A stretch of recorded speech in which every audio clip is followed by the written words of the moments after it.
fixing backs and dropping facts. That's right, son. You're so good, man. You're so good. Too easy, man. I know, Too right? easy.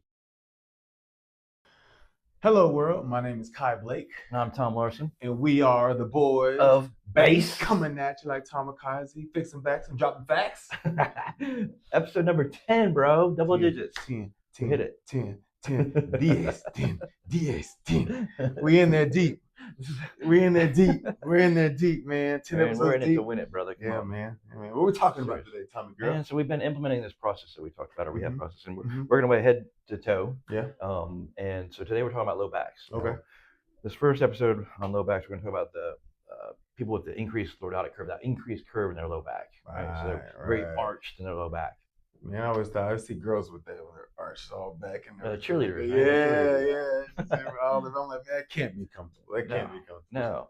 So, what's typically going on with these patients? Well, they have some tight anterior lines, maybe some tight stuff in their legs in the front, kind of tilting their pelvic girdle forward. The hip flexor muscles, right? There's lots of different hip flexor muscles.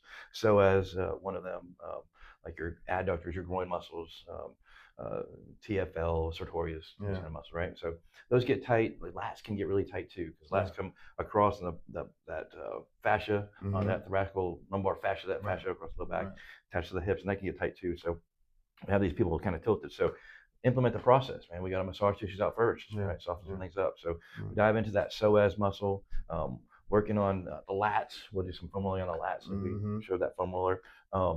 The psoas muscles. That's a key one, man. That's such a key one. That one, and it's so like I remember even when I was in school, we never were taught, like there was nothing about psoas. It's never. I mean, because everybody usually just treats what the pain is. So like, oh, it's lower back. All right, let me rub on your lower back, and it's never.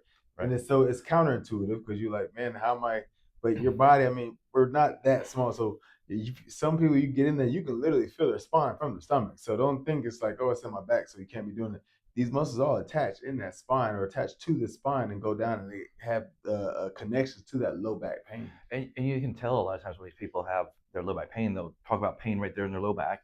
And you'll see them, they're hyper-lordotic. They have that increased. When mine gets tight, man, I'm walking around, my booty's sticking out, and you'll tell them, okay, get up on the table on your back. Yep. Inevitably, they go face down. And you gotta say, no, on your other back. Flip it over. And you start diving into this area in here, and they're like, oh my God, what is going on?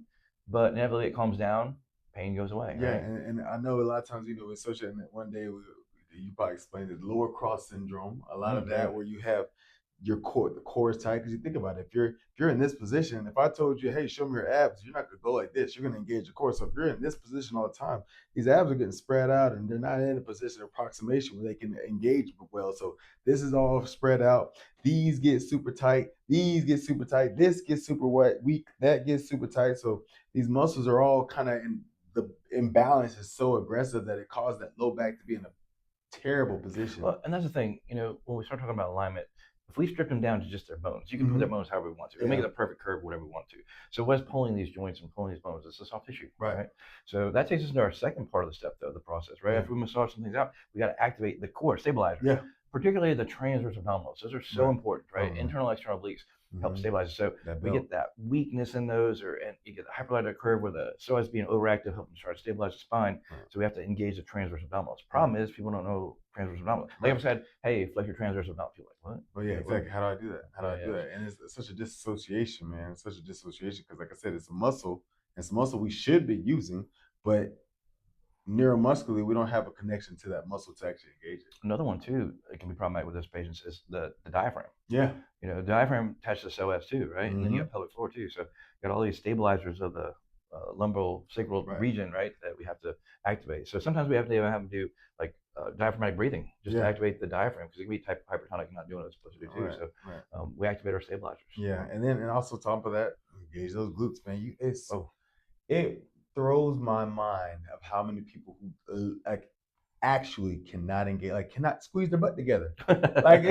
It blows my mind. I feel like maybe these didn't get enough whoopings when they were a kid, but I feel like I was always twist up. I knew how to lock that thing up. So I'm like, I get people and they're like, I don't know. Like when I say squeeze your butt, the hamstrings going, like they lock those hamstrings up. And I'm like, no, your butt, like squeeze I don't do that. I don't know how to do it. And that's just like I said, it's that neuromuscular miscommunication, that conversation between your brain and the muscle to actually engage it properly is not there. And so like I said, it blows my mind every time I see those. And especially the problem with this stuff with the low back is that when you're a baby, you're very unstable, right? You're very floppy, and you have to create stability in order to survive. Right. So your brain is trying to figure all this, you're getting all this information from all this environmental stuff. Your brain's trying to figure it out. Right. There's no manual for it. If there was, a baby couldn't read it and understand it anyway. Exactly So right. your brain's trying to figure this stuff out, and sometimes it figures out good patterns, sometimes it doesn't, right? But bottom line is the brain's trying to stabilize in order to survive. Yeah. So whatever it takes, and sometimes people just don't learn how to use their glutes, right? Or use their abdominals correctly, right? So we have to activate those stabilizers. Yep. And then our final step is once we get things massaged out, we get better alignment, we activate our stabilizers, then we have to update the computer brain. Yeah. Use these muscles this way, right? Because the way you're doing it can lead to issues, but your brain's willing to sacrifice that in order to survive.